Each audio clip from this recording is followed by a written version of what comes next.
Lepo pozdravljeni na zanimiv večer, ki se nam obeta, in sicer večer z Gorazdom Andrejčem in z Tomažem Grušovnikom. To sta dve osebi, ki sta mi osebno, tudi, da rečem tako, s katerima tudi sam sodelujem pri različnih projektih, spoštujem njuno delo, sta odlična, ne samo akademika, ampak tudi sicer, tudi predavatelja.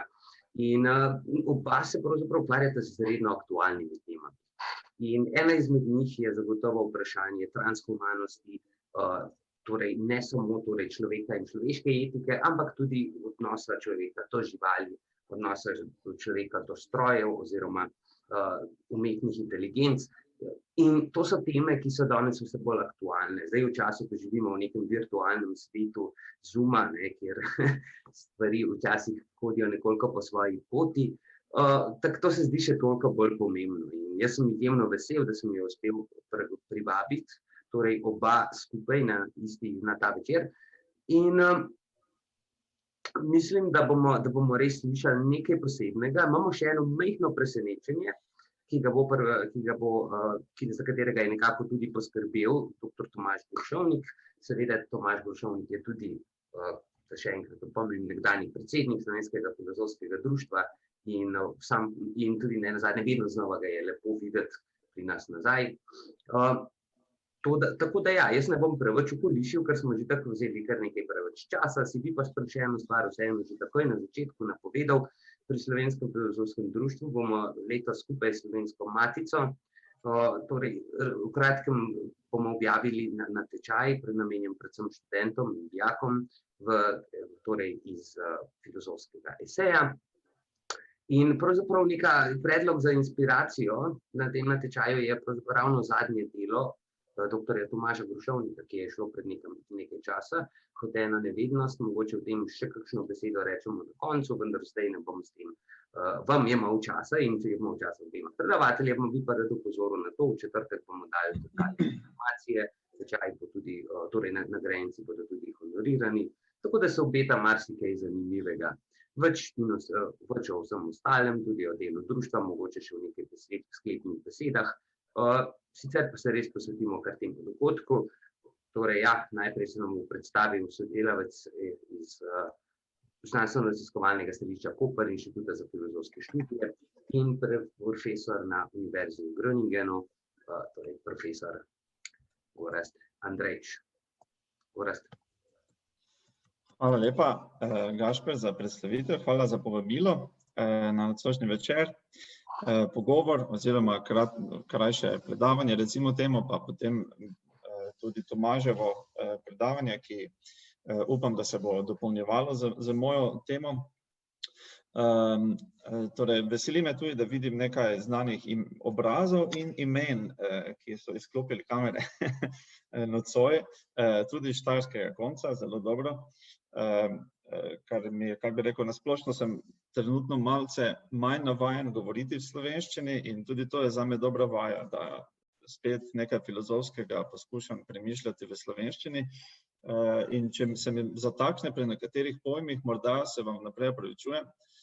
Če me želite oziroma čutite močno potrebo, da me popravite, ker ni dobro prevedeno, takoj s prve me kar popravite, če pa ne, počakate na koncu in v vprašanju podate kritično noto na moje nerodne prevode. Torej, da rečem o tem, kaj bom govoril danes malo, bolj se bom skoncentriral jaz na človeka kot na druge, ker se mi zdi, da Tomaž je tisti, ki je pisal in ki je tudi dosti bolj, kako bi rekel, usposobljen, pripravljen govoriti o odnosu do nečloveških bitij, moralnem odnosu nečloveških bitij. Jaz pa sem se odločil, da bom bolj, kako bi rekel, govoril o tej problematični demarkaciji človeka in nečloveka oziroma o samem pojmu človeka in na nek način izviru ali pa temelju tega pojma človeka. Sedaj po, recimo, nekem humanizmu, ki je bil nekoč morda vzet kot popolnoma neproblematično, naivno danost, da tako rečem. Ta naslov na nek način, moram reči, da me prej, ko sem se pripravljal človek po človeku, o nas in na drugih, me spominja malo na tisto, kaj je že bila ena plošča v 80-ih, nakon Tita Tito. Se spomnite tega? Tito po Titu. Torej, ohranjati nekaj pri življenju še vedno je pomembno, ampak je že nekaj umrlo. Torej, moramo na novo na nek način definirati, kaj nam zdaj pomeni pojem človeka po recimo zelo utemeljenih kritikah humanizma, ki bom tudi malo omenil zdaj. Torej, najprej bom malo opredelil oziroma govoril o različnih vrstah humanizma na kratko in med drugim tudi o tej recimo nalogi filozofske antropologije iz humanističnega vidika, da poda, opredeli posebnost človeka. Potem bom govoril malo kratko o problemih z klasičnimi nekimi pristopi. In kasneje se bom v bistvu posvetil oziroma bom na kratko opisal fenomenološki pristop človeške konspecifičnosti, da tako rečem, ali pa pogleda na človeka kot bitje iste vrste, pa potem tudi nekoliko spremenjeno varianto, ki jo izvajam bolj iz Wittgensteina in Wincha, Peter Winch, ki jaz rečem kritično ali pa kritični instinktivistični pristop do pojma človeka. In potem bom zadeve pustil nekje tam in ne bom dosti govoril o drugih bitjih in morda upam, da bo Tomaž tisti, ki bo prevzel štafeto. Morda Tomaž ima nekoliko drugačen plan, ampak bomo morda potem pri vprašanjih, odgovorih ali pa v diskusiji lahko prišli nazaj, kakšne so implikacije tega pogleda in kje so problemi tega pogleda, ki ga vam predstavil za naš odnos do nečloveških živali ali pa bitij. Torej, najprej, da samo rečem na kratko, humanizem je seveda ogromen pojem, humanizmu je mnogo različnih in različne načine se ga utemeljuje. In vsebuje tudi različni humanizmi, bi rekel, različne metafizične teorije, v katere je pojem človeka vpet, ali pa utemeljitev človekove posebnosti ali pa ločnice med človekom in nečloveškimi bitji, pa tudi ponavadi zraven tudi utemeljitve človekove superiornosti v primerjavi z drugimi bitji so tudi različne v različnih humanizmih. In to je, se mi zdi, kasneje bom pojasnil zakaj, ampak je pomembno se zavedati morda te mnogoterosti tudi.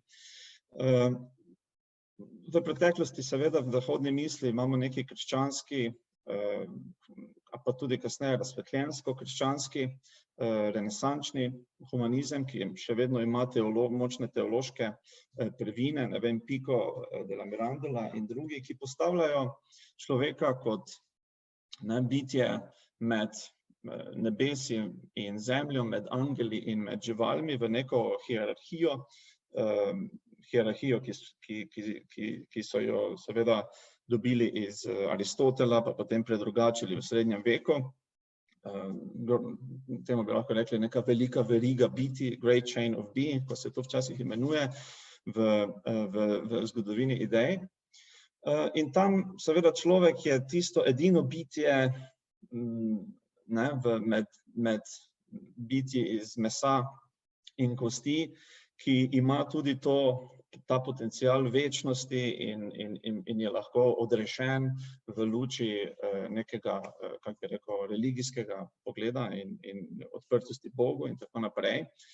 In je zelo jasno, da v tej neki hierarhiji, kjer je Bog zgoraj in angeli, pa potem človek ujet med oba ta svetova, potem gremo navzdol in imamo pač živali, različne vrste rastline, pa potem minerale spodaj in potem čisto spodaj hudič in demoni, običajno.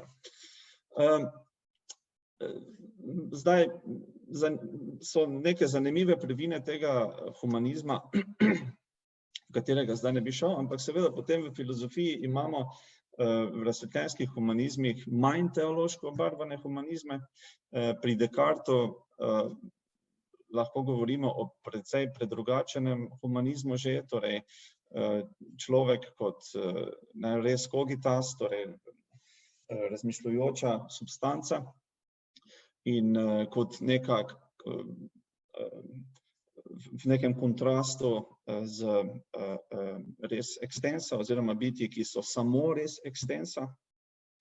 In za Descartesa, torej, če se prav spomnim, so živali tudi tako imenovane višje živali ali pa kognitivno in tako naprej bolj razvite, podobne nam, v bistvu opisane kot avtomatoni, kot stroji, biološki stroji iz mesa in kosti, brez tega razmišljujočega jaza, sebstva, ki lahko reflektivno premišlja ali pa lahko recimo pri Descartesu gleda na nekem ekranu svojega uma ali duha, percepcije in se o njih sprašuje in tako naprej. Torej, to je samo človek je tisti, ki od vseh teh bitij, ki smo tudi vpeti v materialni svet, lahko to počnemo. Tako da imamo pri Descartesovem humanizmu zagotovo eno izjemno,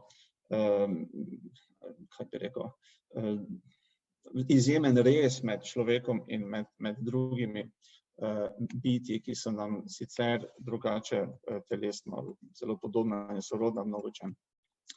No in potem, če gremo naprej, prav tako pri Kantu, to so stvari, ki jih zagotovo seveda poznate, ampak v tem kontekstu morda samo te stvari malo ponovim. Torej, Kantov transcendentalni humanizem pa na nek način predstavlja človeka v pomembnem smislu izven celotnega ujetosti v determinizem, kauzalni determinizem fizikalnega sveta, torej transcendentiramo svet zaradi razuma, zaradi svobodne volje in smo zato, kako bi rekel, vsaj sposobni biti avtonomni, racionalni akterji. In zaradi tega imamo tudi moralno vrednost. Torej, imamo direktne moralne dolžnosti zgolj drug do drugega, do drugih moralnih akterjev, nimamo pa direktnih moralnih dolžnosti do nobenega drugega bitja na tem svetu. Torej, Kant tudi ima to eno zelo močno ločenost, ki je totalno kategorična, kategorijalna, bi rekel, ločenost človeka od vseh drugih inteligenc, vseh drugih čutečih bitij na tem svetu. Torej, močen antropocentrizem bi lahko rekli in superiornost človeka je na en sistematičen način podana. Ampak zanimivo je, da pri vseh teh starejših humanizmih se človeško posebnost, človeško superiornost ne utemeljuje na naturalistični, znanstveni način, kar je pa recimo značilno za nekatere poskuse humanizma v 20. stoletju predvsem. Torej, imamo tudi poskuse, da po nekih določenih sposobnostih, lastnostih, kapacitetah, ki jih ima človek, mi smo toliko posebni, išče se tisto. To je dejansko v znanosti, je ta humanizem cvetel prav ne kot samozavedajoč filozofski projekt, ampak dejansko kot neke vrste projekt v etologiji ali pa v opazovanju živali, kjer se je poskušalo najti in določiti tiste stvari, ki jih živali ne morejo in jih mi lahko. Torej, ključna stvar je na nek način v bistvu znanstven projekt, da mi določimo, kaj je tisto, kar živali ne morejo in kar mi počnemo ali lahko počnemo, kar zdravi človek lahko počne, ali pa torej skoraj vsak ali pa večina ljudi, in je potem to tisto ključno, na kaj se fokusiramo, ko govorimo o posebnosti in tudi superiornosti v nekem smislu, recimo v kognitivnem smislu človeka. In zdaj zanimivo pri tem je seveda, pri tem recimo scientističnem ali pa naturalističnem humanizmu to, da od poznega 20. stoletja pa zdaj v 21. stoletju so raznih od teh markerjev, ki so jih humanisti, tudi znanstveniki predlagali, da nas recimo v nekem ključnem smislu ločijo od živalskega sveta, so postali problematični. Torej, naprimer, prepoznavanje samega sebe v ogledalu kot neki znak zavedanja samega sebe. Verjetno veste, torej ne samo opice, primati, tudi nekatere druge živali lahko same sebe prepoznajo. Potem simbolna komunikacija, torej tako šimpanzi kot tudi papige, lahko do neke mere se naučijo jezika in simbolno komunicirajo. Zdaj seveda bi rekli, to je otrok, ne vem, 3-4 leta star ali pa še manj, je na nekem takem nivoju, ampak torej tudi jezik in simbolna komunikacija ni nujno čisto popolnoma izključena iz živalskega sveta na tak način, kot je to bilo rečeno v preteklosti. Pa potem so pa tudi še razne druge stvari, recimo kot je kultura ali pa prenašanje nečesa iz generacije v generacijo, kar ni zgolj biološko. Recimo kiti se učijo te pesmi njihove, oziroma recimo, če je to morda antropomorfno, torej njihove neke melodije oziroma neke, kako bi rekel, konstelacije zvokov, in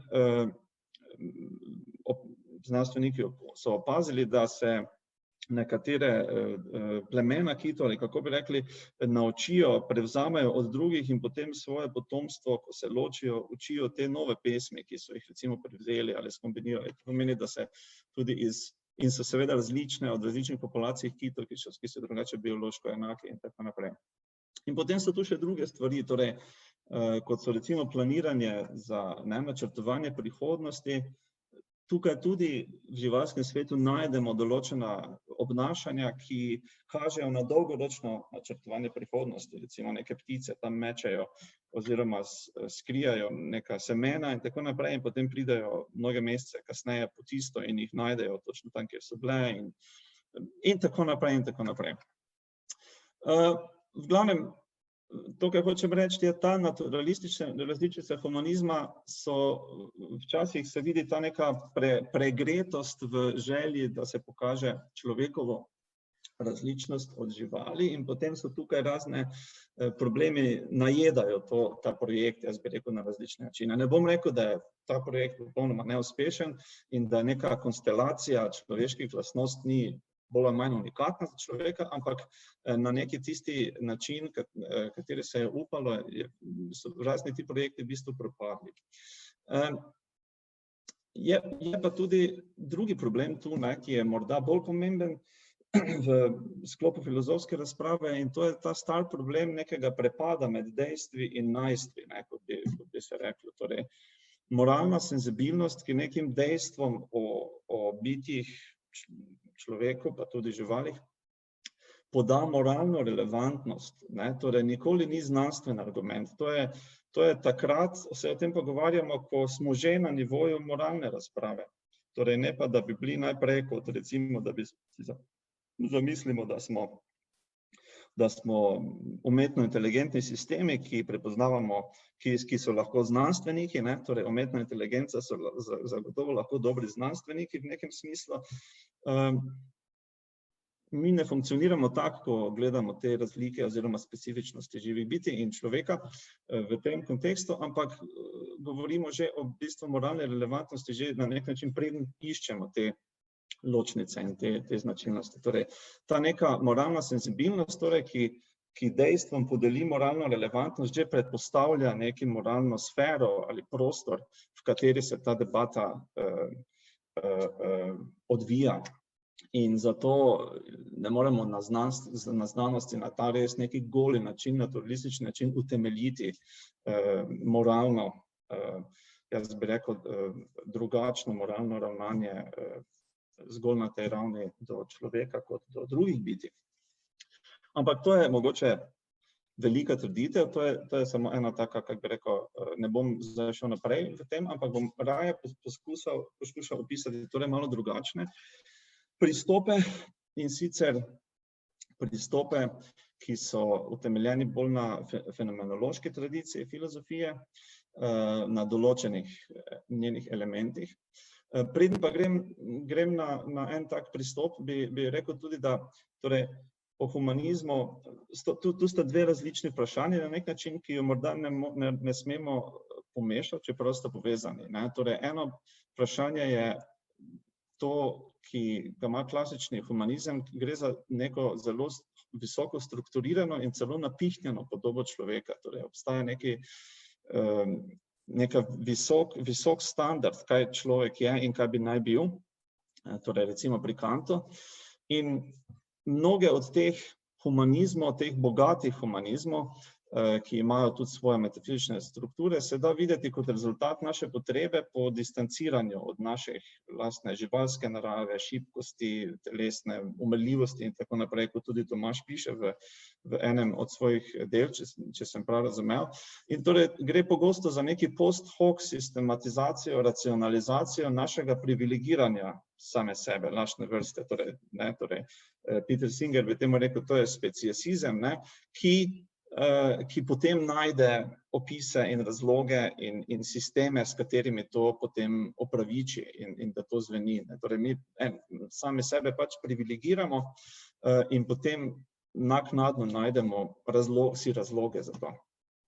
Zato je nekaj drugega kot pa vprašanje človekovega prepoznavanja drugega človeka kot bitja iste vrste. Jaz bi rekel, to, o čemer bi jaz želel govoriti zdaj v smislu tega fenomenološkega in potem malo wittgensteinskega pristopa, je bolj vprašanje te zelo izpihnjenega humanizma, da tako rečem, deflated humanizem, brez neke visoke teorije človeka in nekih, kako bi rekel, še idealov in tako naprej. In potem v tem pogledu je potem se znova, jaz bi rekel, zastavi vprašanje lahko, ki morda ne bom do njega prišel nocoj, ampak ali je mogoč neki ta izpihnjeni humanizem preprosto afirmiranje oziroma potrditev ali pa strinjanje z prepoznavanjem sočloveka kot bitja iste vrste v nekem moralno vendarle relevantnem smislu in ali je to mogoče brez te neke antropocentričnosti ali pa vsaj brez grobe antropocentričnosti. To se mi zdi za mene bolj relevantno vprašanje. Torej, vprašanje je neke drugačne podlage pojma človeka, kot bi bila preprosto objektivistično, recimo znanstvena podlaga, ki išče lastnosti, relevantne lastnosti, kognitivne in druge. Ampak neka druga vrsta podlage našega pojma istovrstnosti, ki bi veljala zgolj med ljudmi in ne tudi z živalmi. Torej, kasneje morda še, če bo čas, se lahko vrnem še na vprašanje, na kak način tudi v sodobni etiki živali se da govoriti o razliki med tema dvema pristopoma, torej eden, ki se fokusira na lastnosti in kapacitete živali, drugim pa na osnovno, kako bi rekel, doživetje nečloveških bitij kot drugega, moralnega drugega, ki ga doživljamo, kako bi rekel, predznanstveno doživljamo in recimo kot neko zahtevo za naš moralni odziv, da upoštevamo njihove interese. Ampak morda se lahko vrnemo na to kasneje, če bo čas. Torej, koliko še imam časa? Gašper, še kakih 10 minut, verjetno, da smo malo kasneje začeli, je tako? Ok. Torej, en izmed zanimivih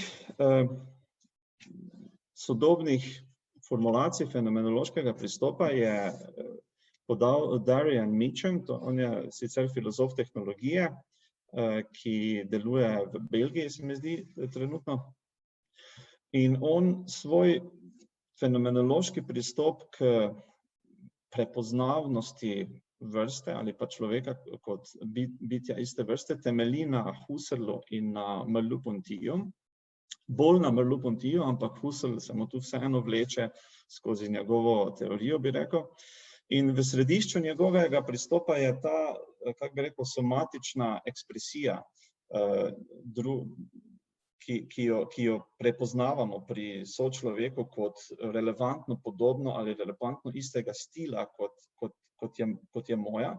Torej, gre se za geste, za položaje telesa, obrazno mimiko, gibe in tako naprej, iz katere mi, bi rekel, beremo neko istovrstnost bitja, ki je drugi človek. Mičem poudarja, da gre za predreflektivno izkustvo, torej predznanstveno izkustvo, ne, torej pred nekim intelektualnim tematiziranjem in argumenti za to, zakaj bi morali človeka torej, tretirati drugače kot živali. Pred takšnim intelektualnim procesom gre za to neko izkustvo drugega kot bitje iste vrste in bitje, za katero mi čutimo na nek način, da doživlja svet ali pa polje možnosti življenja v podobnem stilu, v podobnem razponu, dovolj podobnem razponu kot jaz. In to je tisto, kar je podlaga, da druge ljudi vidimo kot torej konspecifične, torej iste vrste, bitje iste vrste. Tudi seveda tukaj je podobni razpon nekih čustvenih odzivov, ki si med seboj prepoznavamo. Vključujoč bi lahko rekli, seveda to je že malo sporno, nekdo bo rekel, to so zadeve, ki so potem z različnimi kulturami in tako naprej ideološko morda dodane, ampak vključujoč dovolj podobna moralna čustva, moralne moral sentiments, kot bi rekla Elizabeth Anderson, ali pa recimo pragmatisti, nekateri, ki uporabljajo pojem moralnih čustev v etiki tudi, ne. Torej neko osnovno sočutje, praktično instinktivno sočutje, krivda, spoštovanje neke vrste, občutje spoštovanja in tako naprej. Torej to nam odpira, to doživetje konspecifičnosti, pomičemo neko odprtost možnosti za podobno smiselne projekte, skupne projekte in odnose in tudi to bazično temeljno skupnost, ki je človeška skupnost. Ni nujno, da se to seveda zgodi, marsikaj lahko pride vmes in to prepreči, lahko so ideološke, rasistične, druge, kako bi rekel, treningi, nam zastrejo možnost tega odpiranja možnosti, ampak to je v tem nekem osnovnem, pomičemo v nekem osnovnem izkustvu človeka kot bitja iste vrste, je ta potenca ali pa možnost smiselnih odnosov in skupnih projektov je tam na drugačen način, kot je to pri živalih oziroma v našem doživljanju živali in odnosu z živalmi. Torej, da povzamem, gre za neko telesno bazirano izkustvo drugega, ki ga je, in to telesno bazirano, torej na ekspresiji telesa, je treba upoštevati, vključuje neko zahtevo, skorajda implicitno zahtevo, da upoštevamo drugega kot v nekem smislu meni enako bitje. In od tukaj potem Mitchell govori, to je ta prednormativni ali pa predmoralni temelj za neke osnovne moralne, torej posplošitve, da je treba do ljudi ravnati bolj ali manj enako, pravičnost in tako naprej. Torej tu nekje Mitchell naredi to povezavo. Zdaj sem seveda opisujem na kratko. No, je pa tako, da Mitchell, ko razvije to, da se premaknem nekoliko v kritiko tega pristopa, on vseeno uporablja to husserlijansko, kako bi rekel, dikcijo ali pa diskurs epohe in transcendentalne redukcije kot neke metode, s katero bi naj lahko vsak od nas ali pa fenomenolog ali pa človek, ki se poda v fenomenološko analizo, izoliral točno, natančno določeno izkustvo konspecifičnosti. Torej, ko on to pojasni, zveni skoraj da tako, da ljudje imamo razna izkustva, izkustvo, ne vem, barve rdečega, izkustva, torej, ne vem, polja možnosti, aktivnosti in tako naprej. In med raznimi temi izkustvi, če naredimo, če damo vse teorije in misli in torej ideologije stran, ki bi motile to neko čisto izkustvo, mi lahko izoliramo izkustvo konspecifičnosti z drugimi ljudmi kot nekaj določnega in je dejansko enako pri vseh ljudeh. Na ta način to na koncu izpade pri Mitchellu. In tukaj bi jaz rekel, to je seveda problematično na mnoge načine, torej meni se zdi precej tega, kar Mitchell pove, kar precej prepričljivo. predvsem tisti deli, ki so bazirani bolj na Merleau-Pontyjevskem pristopu, ampak ko doda te, kako bi rekel, ambiciozne ideje husserlijanskega redukcije in nekega izoliranja, lociranja točno določenega izkustva, na nek način mene osebno zgubi. Zakaj? Torej, gre za seveda na nek način nekaj, kar je že Merleau-Ponty zavrgel, torej možnost izoliranja točno določenega izkustva, ki ga potem lahko drugič identificiraš kot isto in tako naprej, je na nek način prenašanje nekega znanstvenega jezika kot neke vrste introspektivne znanosti iz sveta v našo, kako bi rekel, v duha, da tako rečem, v neko notranjo opazovanje izkustev, ki pa nikoli seveda se ne dogaja v real time. Mi ne moremo biti notranji homunculusi, opazovati svoje izkustvo takrat, ko se dogaja. In v nekem smislu je to prepoenostavljeno prikazano. Boljši način, jaz bi rekel, razmišljanja o izkustvu drugih ljudi kot biti iste vrste, dobimo, če damo ta neki Merleau-Pontyjevski pristop skozi sito Wittgensteinovske kritike, tako rečem, na kratko. In to bi potem pomenilo, da pojem človeka ali pa pojem drugega človeka kot iste vrste ali konspecifičnosti z menoj, če govorimo na tem individualnem nivoju, je nekaj, kar je zgrajeno skozi ne dolgočasno, ampak torej z različnimi izkustvi z ljudmi in ne ljudmi skozi čas. Torej to diferenciranje ljudi od ne ljudi pride vseeno skozi različne vrste izkustev in naših odzivov drug na drugega in na stvari, ki niso ljudje, pa tudi na živali, v katere včasih morda projiciramo človeške stvari, posebej otroci, in potem z več bivanja z živalmi dojamemo, da niso ljudje, čeprav lahko imamo z njimi torej, moralno relevantne odnose in torej, nič od tega, kar govorim, bom samo na kratko rekel, ne predpostavlja ali pa iz tega ne sledi, da živali niso bitja intrinzične vrednosti ali kaj takega. Niti ne govori o superiornosti, neki metafizični ali pa objektivni superiornosti človeka nad drugimi bitji. Gre zgolj za spoznavanje človeka kot bitje iz iste vrste in potem na kak način, in to je potem odprtejše vprašanje, na kak način je to potem moralno relevantno za nas.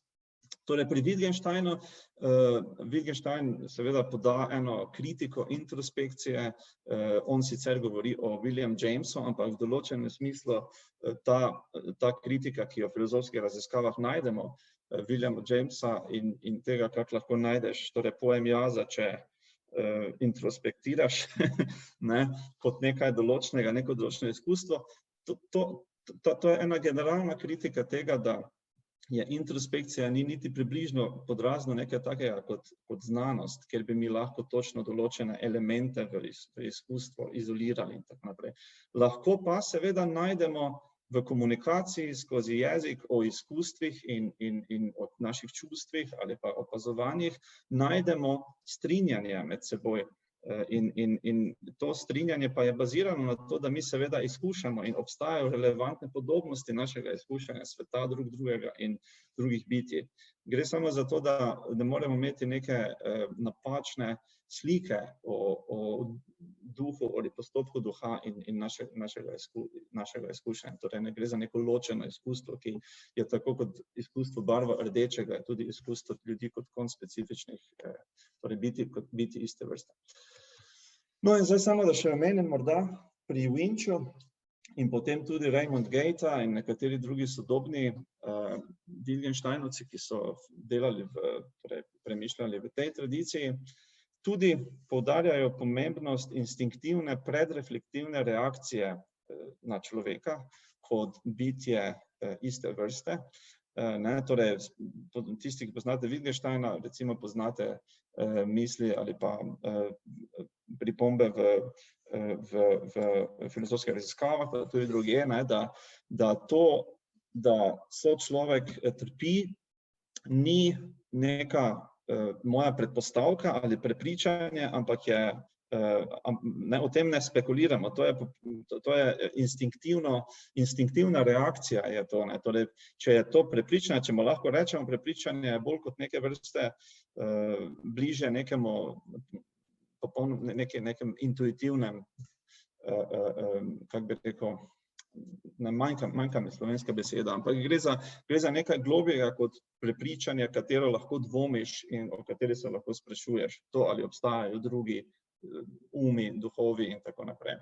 In povezano s tem, ne, torej, Winch trdi, da je v spontani reakciji na sočloveka, na posameznika sočloveka, ki spontano izrazi recimo trpljenje ali tudi druga občutenja, je nekaj tudi splošnega, torej implicirano je neko posplošenje, ki je podobno reakcijam na vse ljudi, torej velja za človeka kot takega, bi Winch rekel. In tudi Wittgensteina lahko v nekem smislu to vidimo, da je reakcija na sočloveka, ta predreflektivna reakcija, temu reče on, Wittgenstein, torej meine Einstellung zu ihm ist eine Einstellung zur Seele, torej odnos do duše, kar ne misli v religijskem smislu, seveda neke duše, ki zapusti telo, ampak odnos do drugega bitja, ki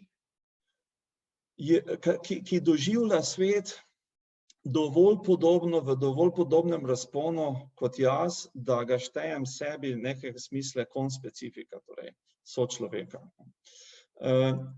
Pri Wittgensteinu in tudi Winchu je tudi to, seveda, da sočloveškost sočloveka običajno sploh ni nekaj, kar je predmet debate, kot sem že prej rekel, nekaj, kar se dvomi.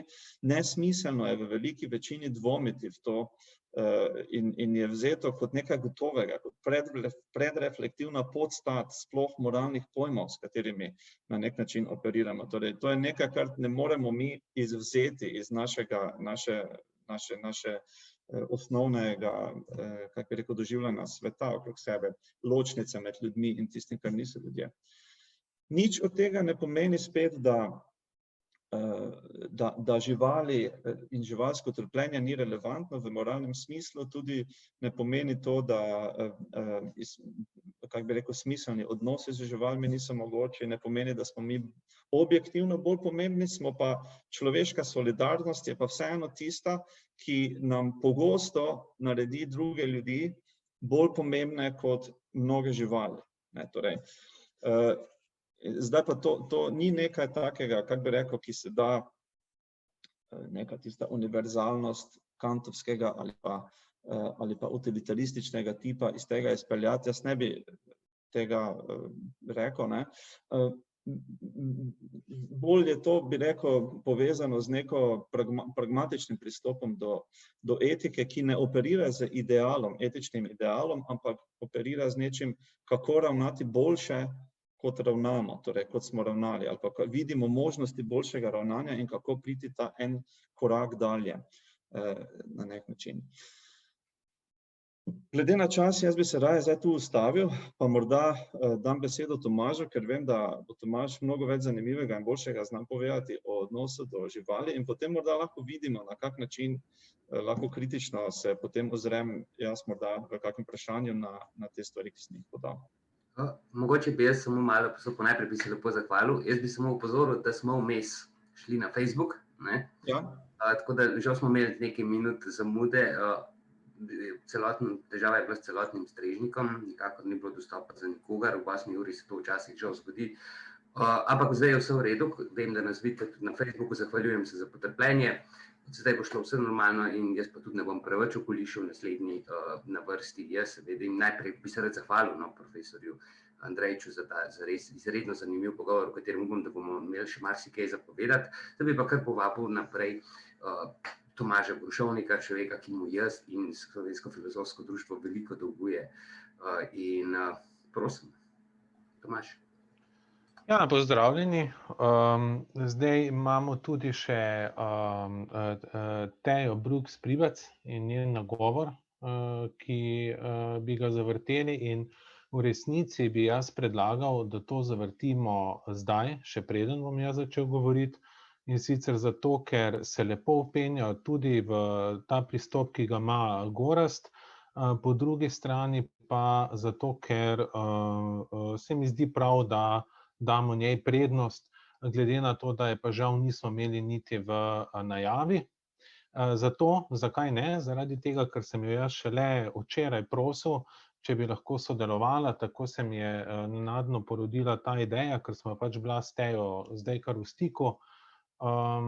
Na kratko pa jo bom predstavil. Teja je doktorirala na univerzi v Sydneyju pred kratkim, ne toliko nazaj, in sicer na temo žalovanja živali.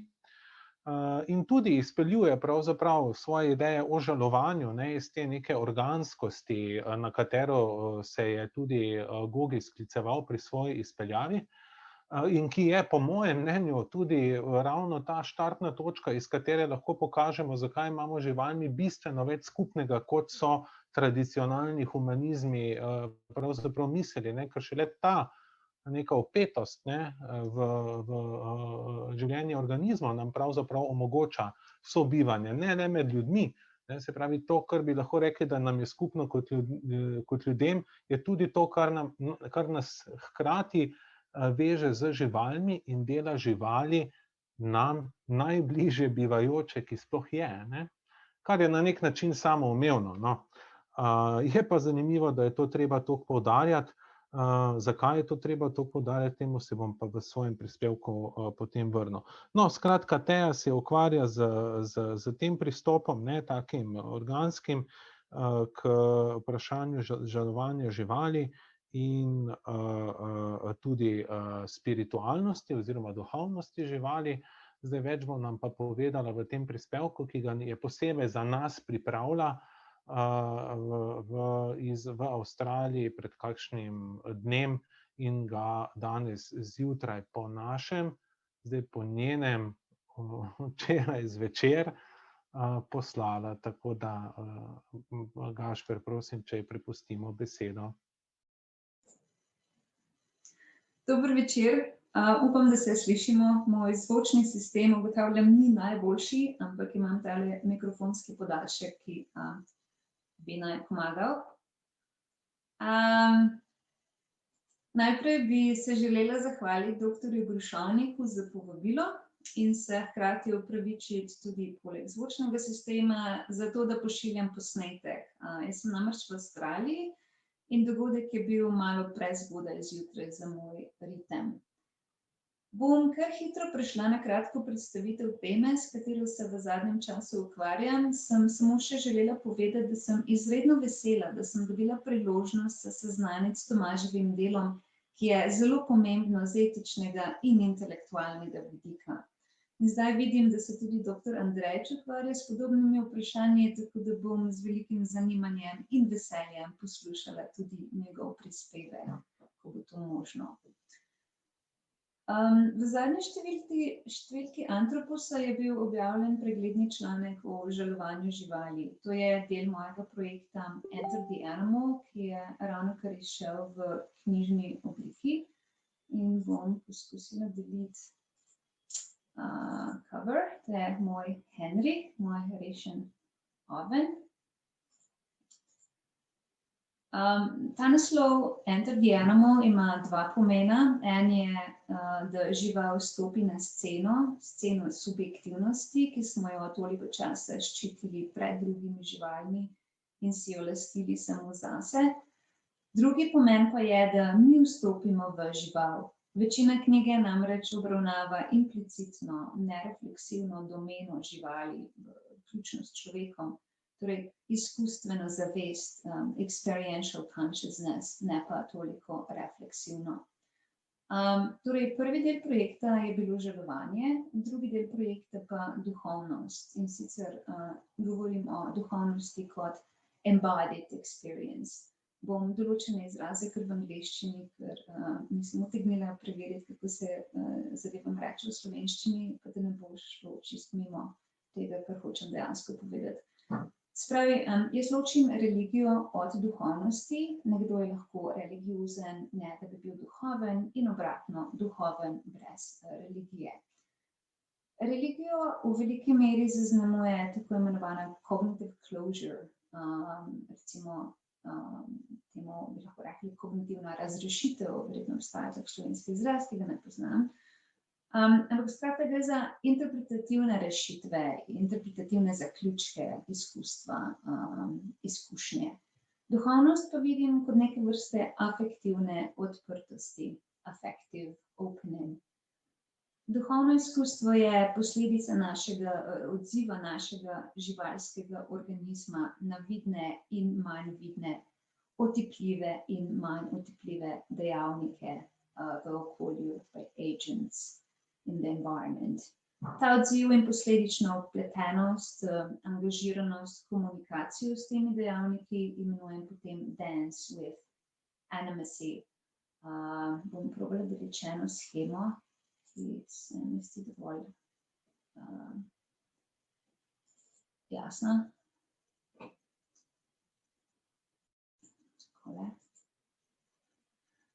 Naš organizem je tega sposoben zaradi svoje narave, ki je neodtujljivo relacijska. Od spočetja naprej naš organizem stalno v komunikaciji z dejavniki v okolju. Organizem komunicira s temi dejavniki, preden so naši možgani dovolj razviti, da postanemo sposobni kakršnekoli analize tega, kar se nam dogaja. Hkrati ta komunikacija vpliva na razvoj in oblikovanje možganov in ostalih psihobioloških sistemov v našem telesu. In organizem ostane odprt za tovrstno komunikacijo vse skozi, vsaj do smrti. Do tega plesa z animacy pa lahko pridemo na vsaj dva načina. Naključno oziroma spontano, ko se na primer srečamo z nekim pojavom, ki ga možgani ne morejo avtomatsko absorbirati v eno od znanih kategorij. Tukaj gradim na tako imenovanem concept formation, ki je postopek organizacije informacij v možganih. In ta proces poteka tudi v drugih živalih, ne samo v človeku. To bolj podrobno razložim v knjigi, na kratko, ampak vseeno dovolj razumljivo, vsaj upam, pa tudi v nekem članku iz lanskega leta, ki je prosto dostopen, če koga zanima, v spletni reviji Humanimelia. Bom delila še spletno stran. Tukaj je revije. Drugi način je bolj namenski, na primer meditacija ali kakšne vrste religiozne dejavnosti. Ta prvi spontan način mislim, da je bolj značilen za nečloveške živali in tudi za tiste človeške živali, ki se ne ukvarjajo z meditacijo, molitvijo in podobno, ampak imajo lahko vseeno duhovna izkustva. Navadno za to stopnjo izkustva govorimo o self-transcendence, ampak meni se ta izraz zdi izredno problematičen, ker namiguje na nekaj tako imenovanega višjega, božanskega in podobno. V bistvu gre za to, da utišamo refleksivno zavest in damo prednost izkustveni zavesti. Izkustvene zavesti pa, dokler obstajamo in čutimo, ne bomo mogli nikoli preseči. Zato jaz raje govorim o self-extension, ampak o tem morda kdaj drugič. Hvala in upam, da se letos uspemo tudi v živo kaj srečati. Zaenkrat ostaja Avstralija zaprta za vsa nenujna potovanja.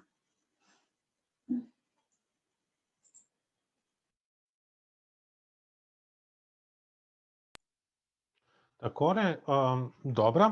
Jaz bi zdaj nadaljeval z svojim delom, ga bom pa skušal čim krajše predstaviti, tako da še ostane kaj za vprašanja.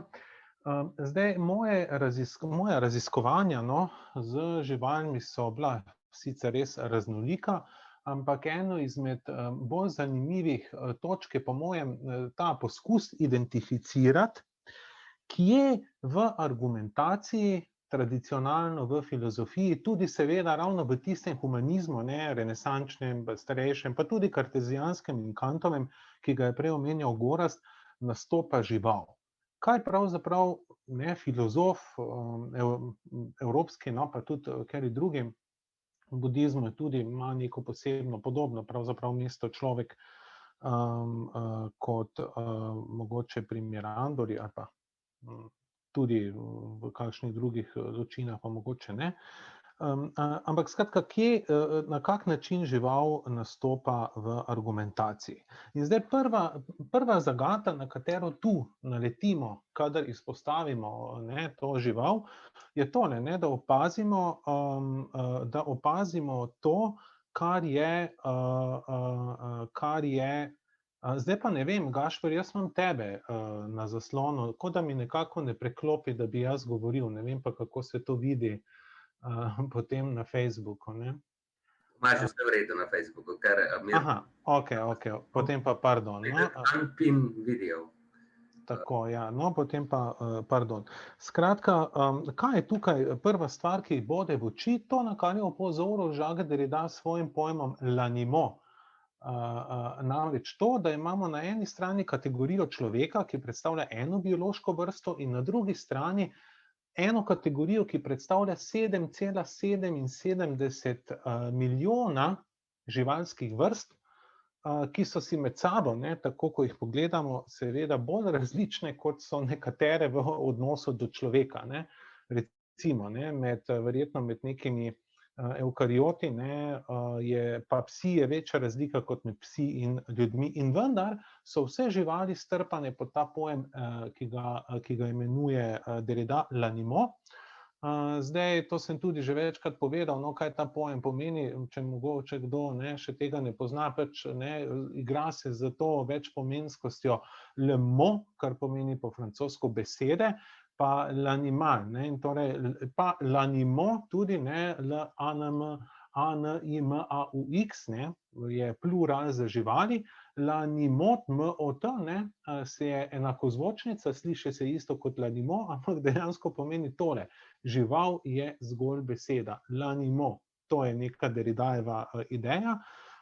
Zakaj? Zaradi tega, ker se izkaže, da pravzaprav nastopa ta pojem živali v argumentaciji z nekim točno določenim namenom. S kakšnim namenom? Jaz sem skušal skozi svoje analize pokazati, da je to nenehno zoperstavljanje človeka in živali, skratka iskanje te razlike med človekom in živaljo, ta zagata človeka z živaljo, torej uporaba tega, kar bi Derrida mogoče imenoval l'animaux, pravzaprav človekova zagata z njegovo lastno končnostjo in minljivostjo. Skratka, ta nenehna potreba po tem, da se distanciramo od živali, je po mojem mnenju moč povezati z tem, kar bi eksistencialisti imenovali, pa tudi Heidegger, pa verjetno že Kierkegaard, kot človekov beg pred tem poslednjim dejstvom njegove eksistence, namreč minljivostjo in končnostjo. Zdaj, to, tako kot rečemo, se mogoče ne zdi čisto takoj na prvi pogled jasno, ampak spomnimo se, da je že Goraz govoril o tem, da je v tradicionalnem humanizmu človek nekdo, ki deleži na večnosti. In že če berete recimo Aristotela, dobro, Aristotel je v različnih knjigah različen, v minevanju, nastajanju, pa tam o živalih govori, da pravzaprav narava napreduje po nezaznavnih stopnjah, da ni moč nastaviti ostrega reza. Na drugi strani pa v Nikomahovi etiki vendarle človeka izpostavi kot tistega, ki edini deleži na božanskem. Torej, živali so deležne lahko ugodja, človek pa ima še nekaj več od ugodja, namreč razum, in to je to, kar ga dela pravzaprav božanskega, in to je tisti večen element v njemu. Pričemer mimogrede pomislite, to je zanimivo, za Aristotela je najbolj človeško to, kar ni človeško, kar je pravzaprav božansko, kar je nek svojevrsten paradoks. In ja, skratka, ko pogledamo pa malo pobliže, vidimo, da je pravzaprav ta človekova zagata z živaljo zagata z njegovo lastno končnostjo. In poskus transcendirati lastno končnost pri človeku rezultira v tem njegovem krčevitem poskusu distanciranja od živali, tem biti več od žival, in tako kot je žival, in tako se v resnici izkaže, da je žival pravzaprav talka, kot jaz temu rečem, človekove želje po transcendenci. Zdaj, Med prvimi sta to opazila Adorno in Horkheimer v svoji dialektiki razsvetljenstva. Ta pasus, njo citiram tudi, vse te stvari, ki jih govorim, je moč naj tudi v tej knjigi, ne, Etika živali, pa tudi v drugih poglavjih, ki sem jih spisal, v tem tudi nazadnje, ne, tak je zbornik izšel, Environmental and Animal Abuse Denial, tako da ne govorim zdaj nekih novih svojih ugotovitev, ne. Ampak Adorno in Horkheimer, no, sta bila zgodovinsko gledano med prvimi, ki sta opazila to, ne, da pravzaprav žival v filozofski argumentaciji nekako funkcionira na isti ravni z naravo, z žensko in z pasivnostjo. In tem kategorijam, ne, je na drugi strani zoperstavljen moški duh, aktivno človek, morala tudi, ne. Na drugi strani žival, vemo, je še instinkt, pri človeku duh, morala. In zopet, ne, zdaj iz tega recimo izvirajo potem tudi različni pozneje, ne, ekofeminizmi in tako naprej, ne, ker pravzaprav, ne, gre za ta nek intersekcijski pristop, kjer se točno lahko vidi, ne, da je pravzaprav res imajo sorodne korenine, ne, te različne oblike dominacije. Ampak zdaj seveda, ne, no, moje vprašanje je šlo pa tu še tako, ne, zdaj naprej ali nazaj, kako želite, ne, je pa zakaj ravno žival, ne, zakaj rabimo, zakaj nujno potrebujemo nekoga, od kogar se distanciramo, ne, to ni tako samoumevno, pomislimo, ne, zakaj tako rekoč lahko plavamo samo, če druge potunkamo, ne, in se potem pritožujemo, da moramo plavati sami, kot potem rad dodam, ne. Od kod ta potreba, da se od živali distanciramo? Zakaj imamo občutek, da nimamo vrednosti, če nismo nekaj več, ne, drugače kot žival? Ja, ravno zato bi jaz rekel, ne, tu uporabljam to neko pojem nelagodne bližine, ravno zato, ker smo si živalmi najbliže. In to je pravzaprav po mojem moči izpeljati tudi iz teh pristopov, ki jih je Gorazd predstavljal, ne? Ker se namreč, katero bivajoče je nam najbližje, ravno žival. Ne stroj, ne rastlina, ne kamen, ampak žival. In zato je zanimivo, zakaj se ravno od živali moramo najbolj distancirati. In ja, kot rečeno, zato, ker vidimo smrtnost živali. In preko nje seveda svojo lastno smrtnost. In ne, ker je to neka zagata, neka težava, ki jo skušamo transcendirati, se potem ne ločimo, želimo ločiti od živali in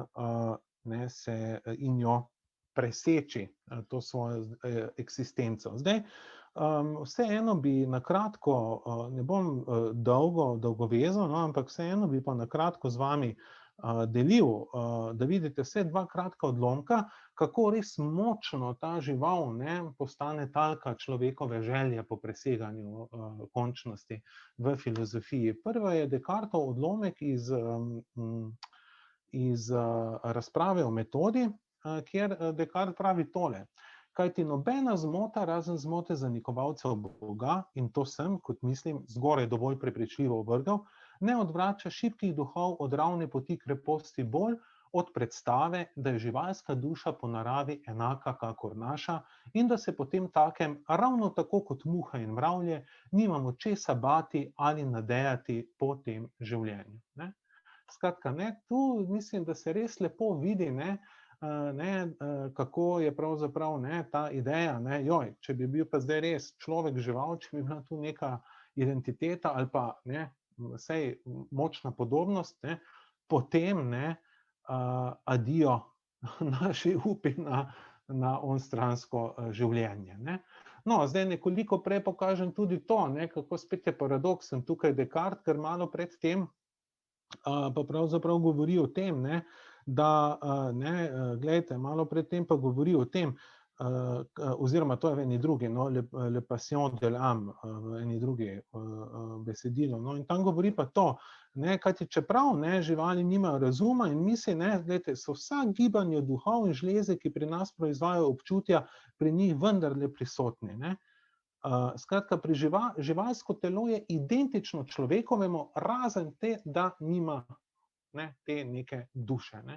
In tako, ko greš v resnici skozi to argumentacijo, res vidiš, da je, kako ne rečem, ta duša pravzaprav nek krčevit umislek subjekta, ki kriči po transcendenci. In enaka stvar je razvidna pri Kantu, pri Kantovem preseganju narave. Mi vsi poznamo tole iz praktičnega uma, ki je potem napisano na Kantovem spomeniku v Kaliningradu in tako naprej. Skratka, da dve stvari človeka navdajata z čudenjem, in sicer zvezdnato nebo nad človekom in moralni zakon v meni. Ampak ne beremo pa nadaljevanja, Nadaljevanje pa gre v to smer, da pač to zavedanje zvezdnatega neba nad mano z mene dela prah, nič. To, kar me pa res naredi človeka, je pa ravno ta moralnost, to, kar je v meni, to me pa neskončno dviga nad vso naravno eksistenco, ker je tisti del nesmrtnega v meni. Ne bom zdaj tistega odlomka iskal, imam ga pa navedenega v celoti v knjigi, pa se ga lahko v kritiki praktičnega uma tudi sami vidite. No, in to ne ostajamo samo pri razsvetljenskih ali pa novoveških filozofih, ampak tudi pri še živečih sodobnih filozofih.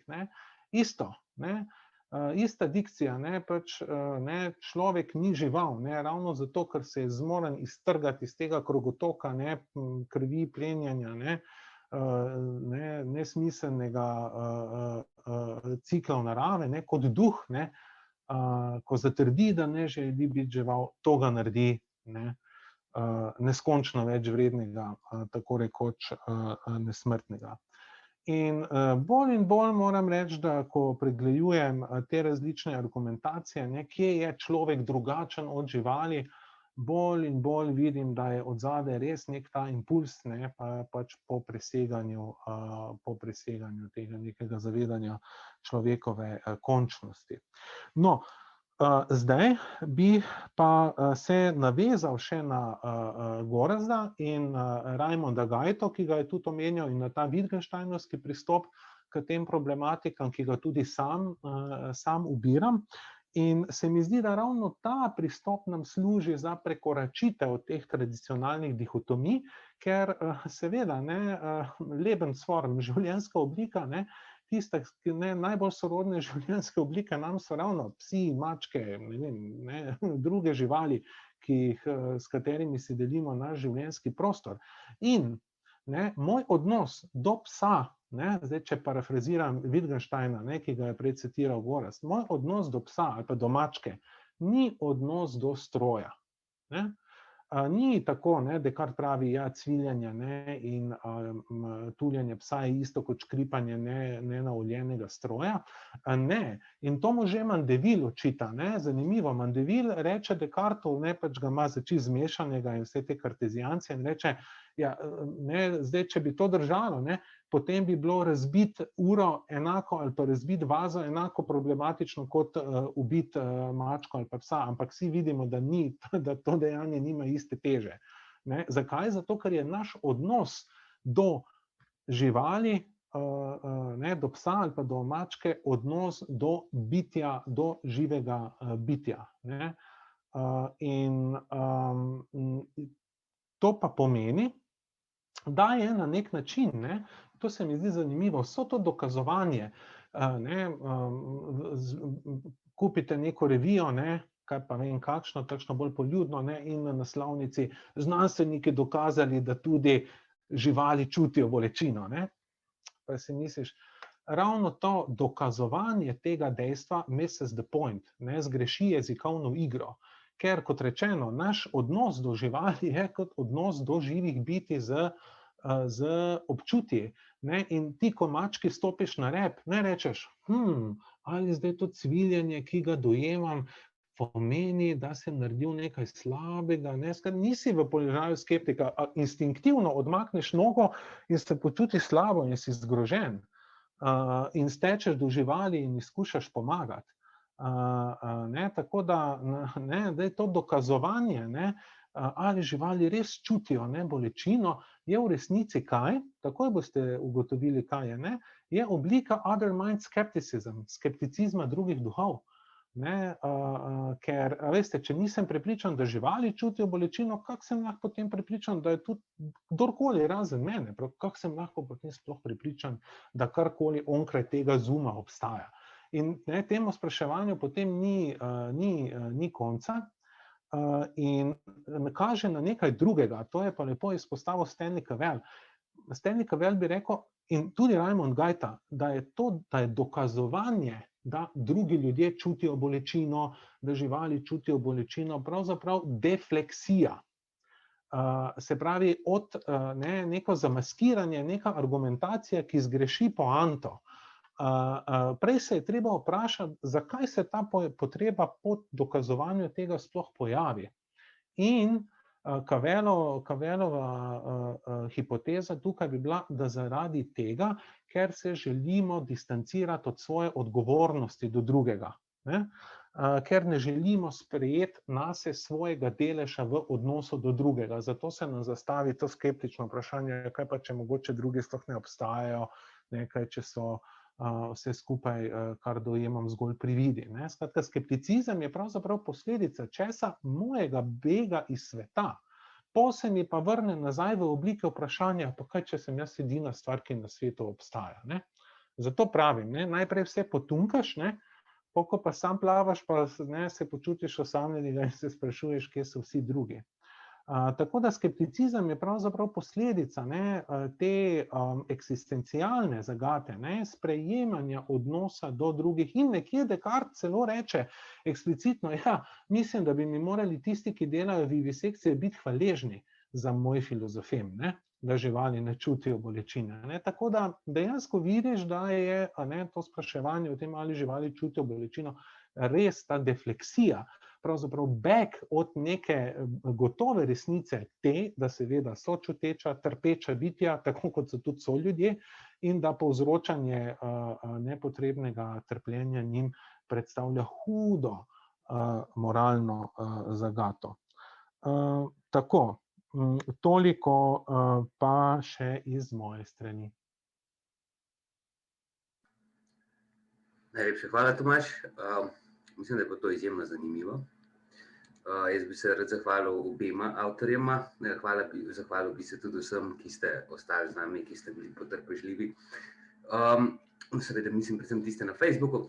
Drugače bi pa zdaj lepo vse povabil k neki debati, ki bo pa gotovo prav vzdušna. Jaz imam sam ogromno enih vprašanj, ker za oba, ki sem naredila izredno zanimiva prispevka, pa bom vseeno raje pustil priložnost najprej, da kdo drug še povpraša, mogoče najprej na Zoomu, tako da bi kar prosil tudi Tinkaro, pa tudi da malo pogleda na Facebooku, kjer lahko kot vedno pod video napišete vprašanja za naša gosta. In ker je format takšen, mogoče smo malo zavlekli, seveda zaradi tistih začetnih težav, bi bilo zelo dobro, če so vprašanja narejena, izpostavljena na tak način, da nekako zajamejo oba avtorja, oba naša današnja gosta. Mislim, da bi bilo to tudi pošteno do obeh. Tudi imela sta dovolj sorodno temo, tako da. Tako. Imamo mogoče že koga, ki bi se rad javil z vprašanjem, ki je že pripravil kaj? Če ni, potem bi si jaz, dokler se ojunačite, bi si jaz zaprosil nekako nazadnje tisto predsedniško prioriteto prvega vprašanja, bi si izboril in bi postavil kar tukaj vprašanje za oba. Namreč jaz osebno zelo dobro poznam delo obeh in moram pa zdaj, da tudi z doktorjem Andrejčem delam na projektu, ki v veliki meri pravzaprav gradi ravno na vprašanju razmerja pravzaprav človekovega odnosa do postčloveka, do transhumanizma. In seveda je v ta način, zato tudi, ko smo nekako izbirali naslov tega predavanja, smo iskali pravzaprav, kako bi pristopili do tega, da ne vključimo samo živali, ampak tudi nenazadnje druga bitja. Se pravi, nek drugi, ki ni pač tisti tradicionalni filozofski, antropološki oziroma antropocentrični drugi, v smislu Levinasovega velikega drugega, ampak je drugi v smislu drugega bitja. In meni je tukaj ena taka fascinantna misel, mene zmeraj izredno fascinirajo, naprimer, hobotnice, ker vsi hobotnice zame so fenomenalne živali iz smisla, tudi iz znanstvenega stališča, ne samo iz vizualnega pa kakšnega drugačnega, ampak ker ne nazadnje, kot vemo, imajo popolnoma drugačno zgradbo kot vretenčarji in tudi s to zgradbo so tekom evolucije prišle do nekih izrednih kognitivnih sposobnosti.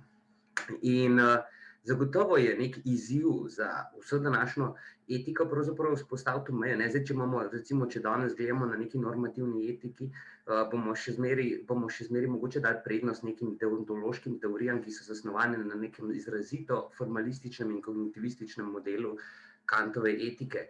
In ta je vedno izpostavljala neko razumnost, racionalnost. Ampak ravno tukaj je bilo v etiki zmeraj veliko vprašanje, pravzaprav od nekdaj že, ki postavi tisto mejo. Včasih se je zdelo bistveno lažje kot danes. In zdaj bi jaz nekako da postavil to vprašanje. Zdaj recimo situacijo imamo, ko gledamo človeka še zmeraj iz neke platforme, posameznika, ki poseduje določene vrline, določene sposobnosti, za katere nekako, kot mislim, da oba avtorja strinjala, da ne morejo biti samo neke tradicionalne, moralne, deontološke ali kakršnekoli kognitivne sposobnosti, ampak še zmeraj ga postavljamo v neke vrste, v nek drugačen odnos z živalmi, vsaj tem, kar tradicionalno rečemo. Ampak tukaj imamo pa seveda tudi ta druga bitja. In če se zdaj mogoče prestavimo iz neke stroge etike, tudi nekoliko do epistemologije, pa lahko že pravzaprav vidimo, kje se pravzaprav vzpostavlja neke vrste enačaj, kot smo poslušali, teh drugih bitij, sprav umetnih inteligenc, ki prihajajo, ki pravzaprav imajo s človekom sorodnost nekaj drugega kot živali, namreč ravno višje sposobnosti mišljenja. A je mogoče recimo na neki etiški ravni vzpostaviti neke vrste enačaj med temi drugimi biti, ali obstaja tukaj neka stroga razlika med njimi in kako mogoče pristopati. Potem bi pa še mogoče malo iz tega napredovali, pa če smo nekako do danes že prišli do situacije, da lahko razumemo žival kot neko etiško, da rečem, ne bom rekel še enakovredno, ampak zagotovo recimo že zelo blizu temu in upamo, da vedno bolj. Kako blizu smo tudi recimo z drugimi bitji, moramo zato mogoče vzpostaviti celo neko splošno kategorijo. Mogoče to vprašanje, na katero bi najprej povabil Gorazda Andrejča, pa potem še Tomaža. Tako, k odgovoru. Hvala. Hvala, Gašper, za vprašanje. V bistvu majhen razmislek, ne samo vprašanje. Torej si naj povedal v različne smeri. Eno je z radikalno različnimi biološkimi organizmi, recimo kot je hobotnica, o katerih danes vemo precej več, kot smo pred 50 leti, kar je zanimivo, seveda relevantnost nekega znanja, torej etološkega in nevrološkega znanja o hobotnicah je torej na nek način mora biti relevantno. Jaz mislim, da je to eno izmed podvprašanj morda tu not. Drugo pa je vprašanje do umetno inteligentnih sistemov, ki niso biološko, torej ogljično bazirani in tako naprej.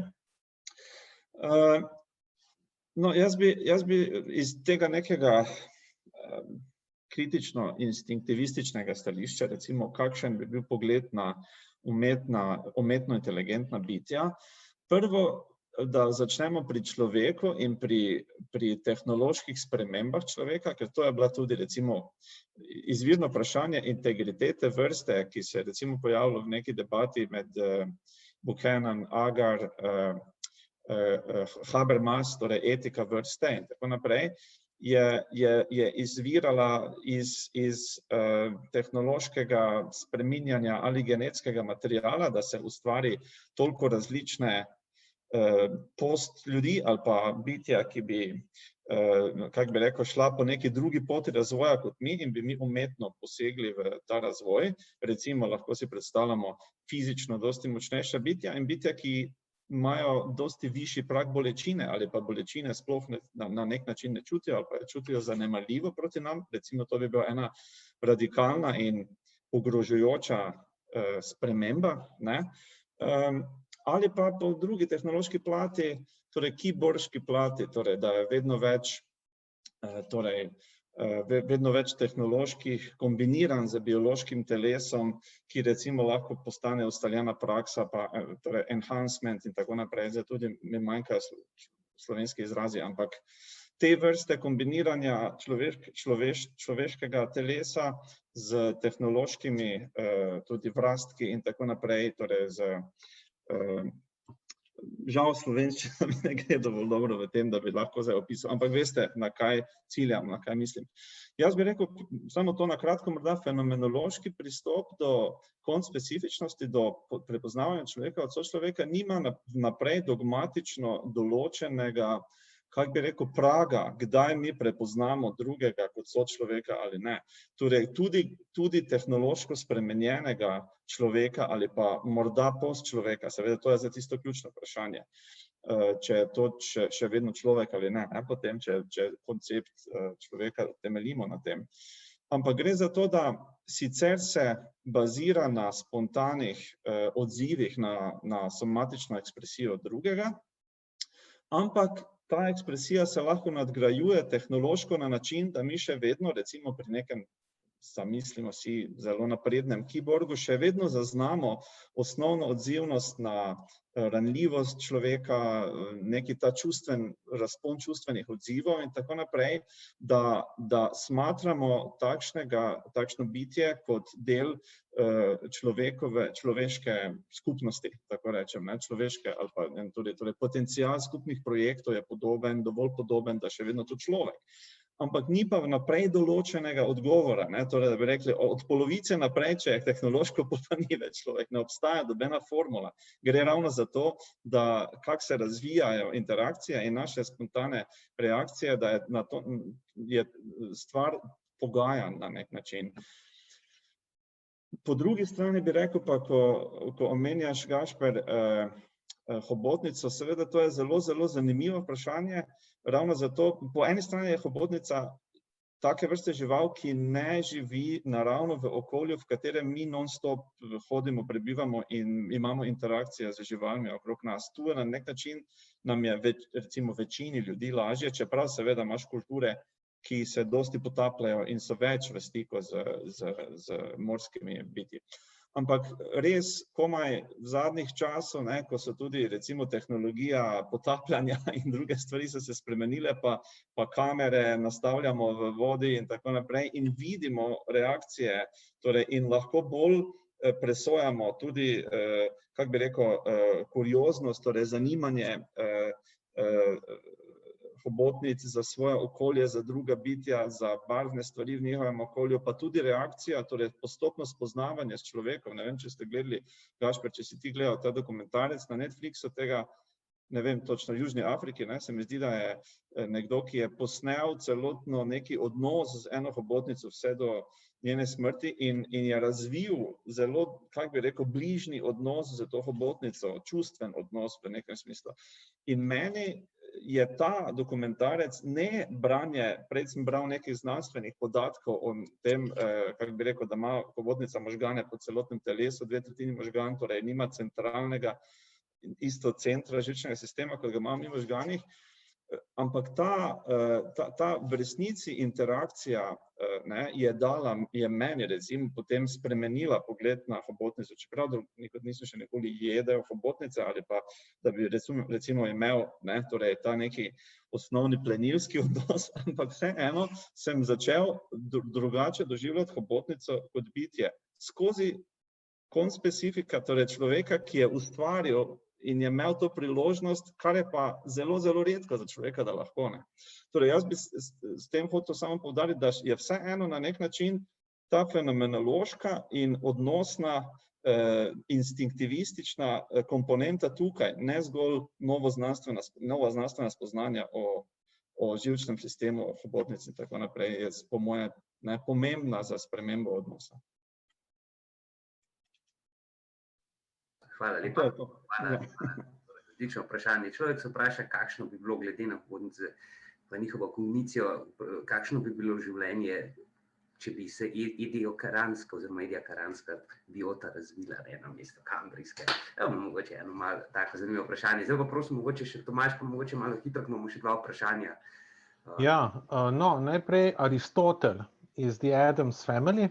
Gašper, to mogoče kot ta odgovor na odnos človeka in hobotnice, namreč osnovna domača žival pri Addams Family je ta hobotnica, ki pa je ime Aristotel. To se mi je zdelo zanimivo izpostaviti. Zdaj, kaj dosti drugega, kot je Gorazd tukaj povedal, ne bi rekel bi pa nekaj drugega. Mogoče odnos do inteligence. To se mi zdi zanimivo kot igralcu spletnega šaha. Zanimivo je to, tudi če nimaš fizičnega stika z človeškim bitjem na drugi strani, se pravi idealni Turingov test, igra z anonimnežem, spletni šah in takoj vidiš, ali človek na drugi strani goljufa z strojem, ali tudi, če je na drugi strani stroj, ki je slabši od tebe, takoj veš, da je stroj, ker dela čudne napake. Skratka, iz igre same razbereš, da igraš z človeško inteligenco ali pa ne s človeško inteligenco. In je res zanimiv občutek. In tako kot dlje časa, kot igraš, je nek sentiment, ki ga dobiš kot igralec šaha, ne ta, ali bo zdaj zmagal, tam nekoga premagal, ampak ta, ali bo mu vreden nasprotnik. Ali bomo nudil dovolj izzivov za njegovo mišljenje in on meni za moje, da bova imela dobro igro med sabo. In se mi zdi, da je sama človeška inteligenca posebna, drugačna od strojne inteligence. In živalska inteligenca pa seveda svoja. Recimo, zadnjič se mi je zgodilo to, imamo projektor v sobi in potem včasih muca malo s tem kurzorjem, tako da gre zraven pa se nazaj drži, včasih si ne more pomagati, pa malo stačko, pa po tem kurzorju, pa potem pusti, pa zamjavca, pa pride na poslo, pa gleda ljudi, ki hodijo. No in zadnjič slučajno čez dan stopim v sobo in ga vidim, kak je sam sedel pred steno in čakal, če se bo pojavil kurzor, pa ljudje tam na steni. In se mi je zdelo tako zanimivo, kako naj rečem, neka topla organska inteligenca. Od nekega inteligentnega stroja ali robota ne bi nikoli pričakoval tega, da bo malo neumen, kako naj rečem. In se mi zdi, da je to neka to je to, kar nas mogoče zbližuje z živalmi, da smo vsi skupaj lahko trapasti. Medtem ko so stroji pač enostavno lahko hiperinteligentni, če pa že morajo biti, da si na šahu nastaviš na stopnjo 5, toliko da sploh lahko z njimi igraš, pa so taki, 3 genialne poteze, potem pa ena res popolnoma neumna. Skratka, da ga vidiš, da je neroden v svojem ravnanju, če hoče razmišljati kot človek. Tako da to se mi zdi zanimivo. Tudi, kako bi rekel, tudi če ni stika z telesom, je nek stik z inteligenco, ki je na drugi strani. To bi tako preliminarno rekel. Zdaj pa vidim, prej sem videl, da je prvo vprašanje, bi šel kar na to, ker mislim, da je Jelka Krnevštrajn, ki je tudi mimogrede odlična poznavalka kritične animalistike, večkrat smo že sodelovali, in je zastavila eno vprašanje in je vprašala, kaj pomeni nepotrebno trpljenje. Tako da bi na to mogoče odgovoril, zato ker sem jaz uporabil to sintagmo. In ja, to je seveda zdaj veliko vprašanje, kaj je trpljenje sploh kdaj potrebno. Tukaj bi jaz malenkost utilitaristično odgovoril samo takrat, kadar lahko zmanjša bodoče trpljenje, sicer pa ne. Tako da v praktičnem smislu, kaj bi pomenilo nepotrebno trpljenje, prehranjevanje z mesom je po mojem mnenju prizadevanje nepotrebnega trpljenja živali. In potem, ne samo to, živali, zelo velik problem, nekaj, čemur bomo morali v bodoče, nameravamo tudi več pozornosti posvetiti, živali kot domači ljubljenčki. Ljudje dostikrat, in to sem jaz živel v taki, kako ne rečem, zablodi dolga leta, kot otrok sem že mislil, da sem velik ljubitelj živali, ampak v resnici tiste živali, ki smo jih imeli doma, so trpele, bile so razne eksotične živali in tako naprej, ne. Tako da ta ideja ljubitelja živali, ne, nekoga, ki ima ful živali okrog sebe, in ideja, da je to človek, ki ima rad živali, ne, je zelo problematična, ne. Ogromno lastnikov psov, ki jih vidimo, nimajo radi svojih živali, ampak imajo živali kot neke pripomočke, no, kaj so te, kako se reče, pač modne dodatke ali kaj takega, pa ne samo kot modne dodatke, tudi to, da niso sami, da imajo tam nekoga, tudi obnašajo se do njih, tako da sploh ne, njihova živalska subjektiviteta ne pride na dan. Nekateri se obnašajo do njih kot do ljudi, recimo, kar je mogoče pa še spet nek problem, ki ga velja obravnavati. Tako da vse to, ne, tudi imeti žival za domačega ljubljenčka lahko, ne, pomeni povzročati nepotrebno trpljenje živali pravzaprav, tako da zelo malo takega trpljenja je kakorkoli upravičenega. Ali so to res nujni poskusi na živalih, ki lahko rezultirajo v zdravila, ki pomagajo potem in ljudem in živalim, to je pa zelo delikatno, ne, vprašanje, na katerega je skorajda že nevarno odgovarjati. Toliko, tako bi jaz odgovoril na Jelkino vprašanje in se zanj tudi zahvalil. Hvala, Tomaž, za ta izčrpen odgovor. Majčkeno smo že malo čez uro, katero smo napovedali, vseeno bomo prebrali vsaj še eno vprašanje, ki sta ga že postavila Lucija in Andrej Magajna. V bistvu bi jo pa kar povabil, če želite, no, da mogoče to vprašanje kar postavite, ne nazadnje sta tudi tukaj na Zoomu, tako da, če želite, če ne pa lahko preberem vprašanje, ki je verjetno za oba, sklepam. Mogoče? Ja. Bi ga zastavili v živo? Kar prosim, ja. Za oba, ja. Mogoče bolj za gospoda Tomaža. Gre za to upravičevanje, torej iskanje, kar psihološko iskanje razlik med človekom in živaljo. Zakaj tako? Mislim, da je tukaj moralna dilema, ne. Čim nam bolj je žival podobna, težje seveda se odločimo za neke oblike eksploatacije, izkoriščanja in nekako zato tudi iščemo to razliko, ker poglejte, danes sem bral recept, ne, krasen recept, telečja roladica z nekim nadevom, ne. Zdaj, če se vživiš v to bitje, če si telička predstavljaš v hlevu, kaj so z njim delali v klavnici, ne vem, če bi pol pojedel to rolado. Skratka, mi sistematično eksploatiramo. In zdaj rabimo neko upravičilo, zato moramo reči, da živalska duša je popolnoma drugačna od človeške in tako naprej. Mogoče res njen smisel življenja je drugačen kot naš, ki je usmerjen v transcendenco.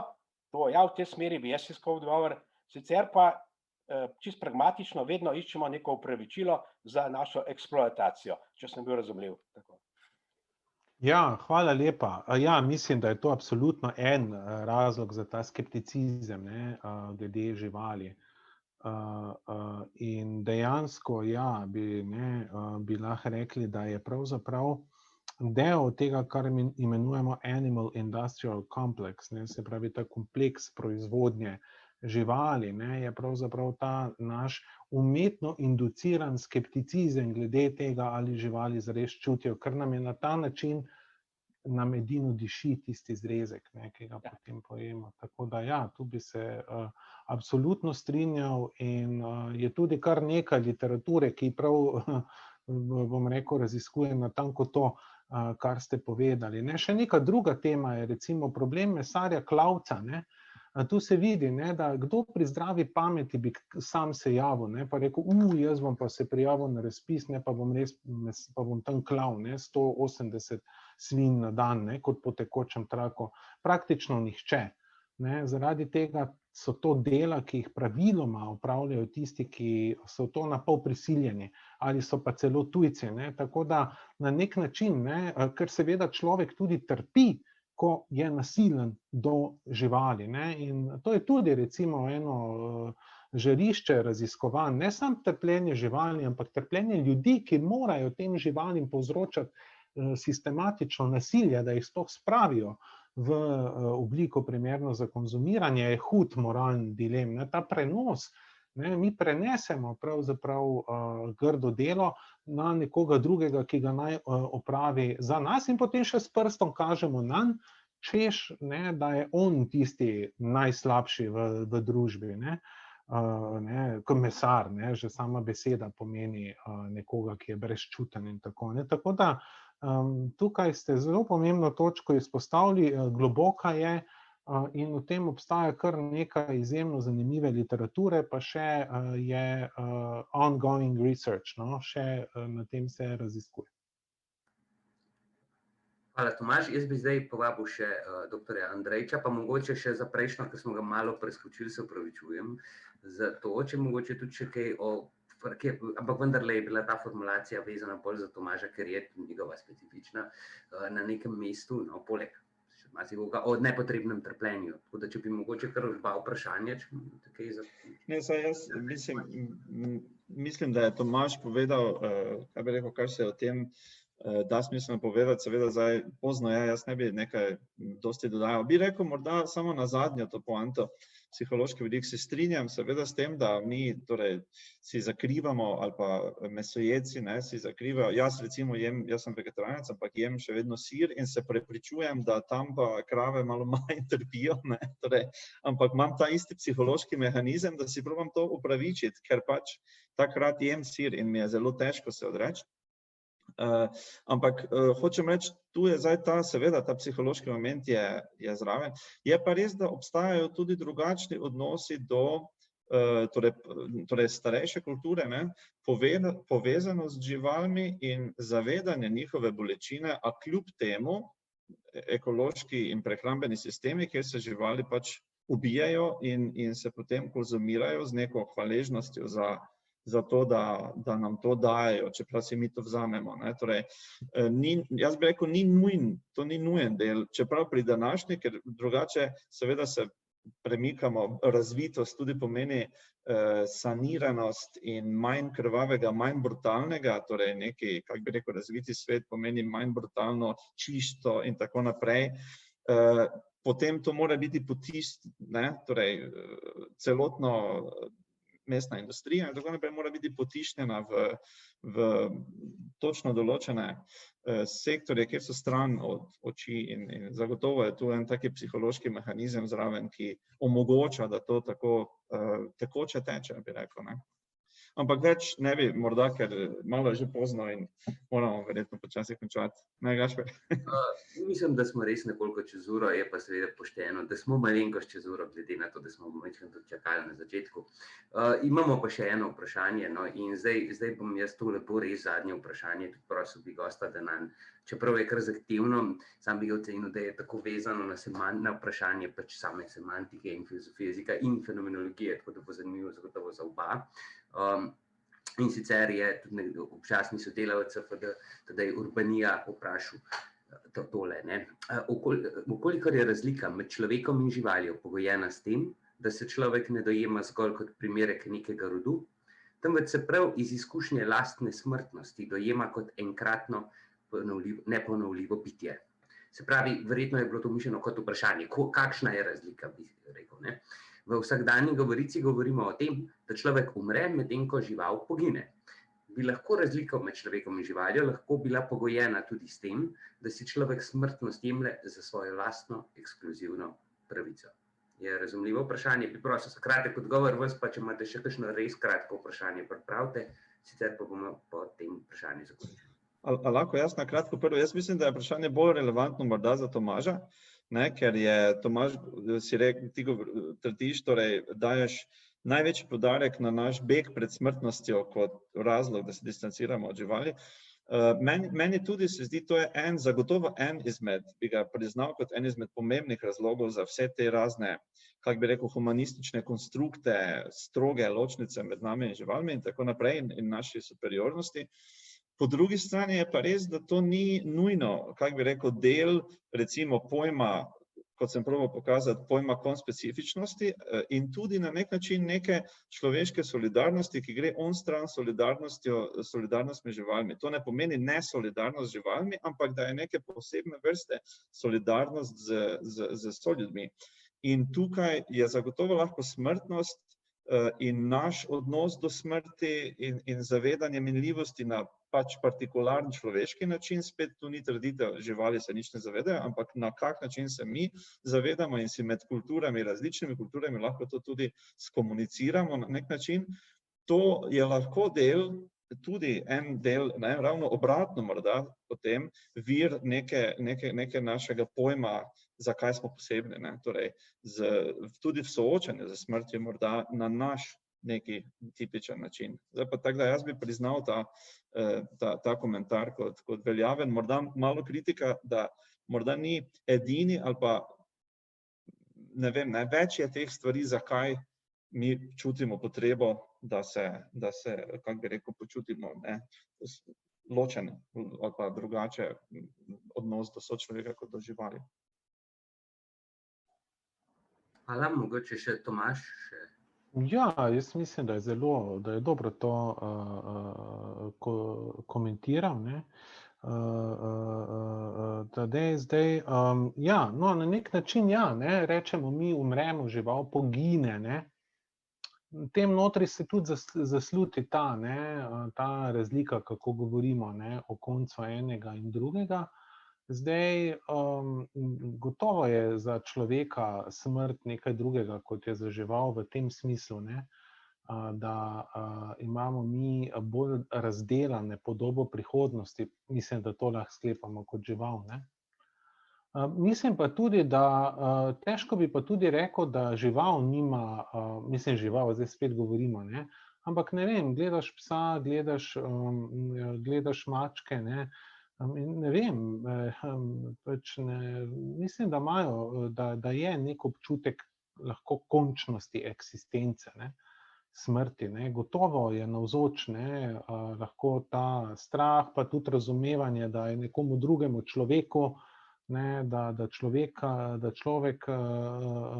da ga ni, da nek občutek izginotja gotovo je, tudi lahko prisoten, ampak ja, se mi zdi, da na nek način to uropamo žival njene smrti, zato ker rečemo, da pogine, ta se mi zdi, da si lepo zadev Žanek, ja, pa upam, da se čim prej kaj vidimo, tako.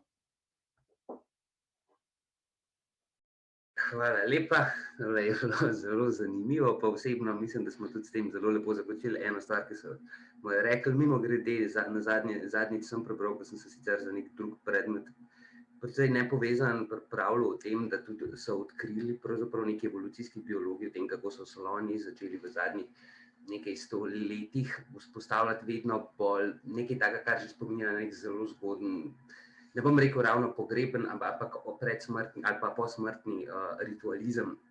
In to so zagotovo izjemno zanimive stvari, ki nas vendarle umeščajo v neko širšo sliko skupaj z živalmi. In pravzaprav ravno ta smrtnost, če po Austinu rečemo, ta performativ pravzaprav tega umreti, pravzaprav za človeka zagotovo predstavlja več, kar je pa predvsem pogojeno s družbenimi in kulturnimi rečmi. Biologi pa se gotovo ne bi strinjali enako. Tako da mislim, da ta odgovor sta kar povzela tudi to misel na nek način.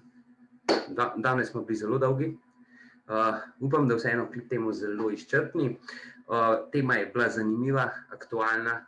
Nahajamo se v časih, ko Google razvija DeepMind, ko pač samovozeči avtomobili postajajo vse bolj neka realnost. Zato sem tudi poskušal sam malo napeljati mogoče na umetno inteligenco, ampak obenem pa ne smemo nikoli pozabiti, da vendarle si pa delimo svet z drugimi živimi bitji. Tudi če govorimo za ta bitja, da nekateri poginejo, drugi odmrejo, ali pa seveda se samo sesujejo v majhne delčke. Ne nazadnje smo tudi sicer vedno bolj se zavedamo, da si delimo svet še z mnogimi drugimi. In upam, da vam je ta večer nekako še približal še nekatere reči o tem, ki so ravno tako relevantne, ostajajo relevantne. In ja, tako da bomo zdaj zaključili. Še enkrat, malo se pravičujem za tisti začeten rahel zaostanek, ampak celoten video, urejen video bo v najkrajšem možnem času pri vas, kjer si boste ogledali lahko tudi tistih nekaj začetnih izgubljenih minut. Prosim, da si jih ogledate, sploh če vam je bilo nadaljevanje dovolj zanimivo, kajti tukaj se moramo opravičiti prvemu gostu, ne, torej smo reči, kajti malo smo ga na začetku izgubili, ampak vse je posneto in seveda vse to si boste lahko ogledali. Kot sem že rekel še enkrat, ne, pač prišlo je do splošne sistemske napake na strežniku. Na srečo smo pa poskušali in je na koncu le uspelo. Tako da malo truda pa je šlo, ne, veliko muje se očitno obuje ta čevlj. Dobro, še enkrat bi vas opozoril na natečaj, ki se bliža, ki ga prirejamo pri Matici. Opozoril bi vas mogoče tudi na naslednji dogodek, ki bo v angleščini, in sicer se mi bo pridružil priznani romunski kritični teoretik novejše generacije, četrte generacije kritične teorije oziroma frankfurtske šole, Cyprian Bogdan, ki bo govoril o social acceleration, se pravi o družbenem pospeševanju teorij Hermana Rosse, predvsem z vidika neke filozofije Teodorja Adorna, ki smo ga že danes slišali. Zatem bo nastopila odlična makedonska filozofinja in literatka, torej Jasna Koteska, mogoče bo še kakšen dogodek tudi pred tem junija, pa kot veste, pričakujemo, da bo tudi večji dogodek, za katerega bomo še javili več informacij. Bojo pa zagotovo to velika svetovna imena filozofije in seveda vsi upamo, da bo takrat že v živo, če ne bomo pač predstavljali, da smo vsi na istem, ljudje in živali, malo manj. To je pač ena zelo človeška stvar. In tako, človeške stvari so se danes, tudi o njih se je govorilo, malo manj kot ponavadi, z malo manj antropocentrizma. Jaz se bi rad vsem zahvalil, da ste bili tukaj, vsem, ki ste vztrajali na Facebooku, obema gostoma za odlična prispevka, temeljite odgovore na vprašanja in vas pozdravljam do naslednjič. Čau!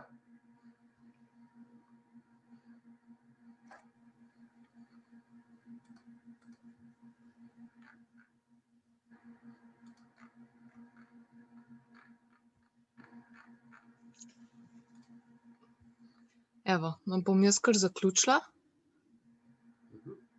Kar zaključila. Okay, no, lep pozdrav. Ker sem spregledal še njegovo vprašanje, je bilo res že tako pozno, da smo zaključili. Velja, ok, lep pozdrav, nasvidenje. Lep pozdrav vsem in se vidimo na naslednjem dogodku.